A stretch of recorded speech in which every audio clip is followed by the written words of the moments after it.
The COVID-19 vaccine is now available, and tools like Visual Ping can help you monitor when vaccine slots are available. However, some websites may require you to fill in a form before showing you the available vaccine slots to reserve.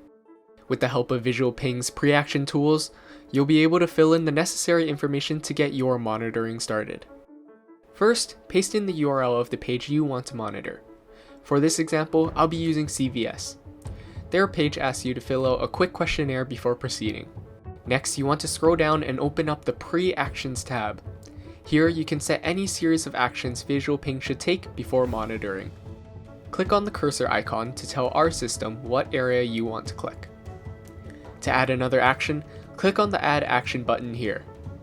Now, you can repeat the process until you've reached the end of the questionnaire.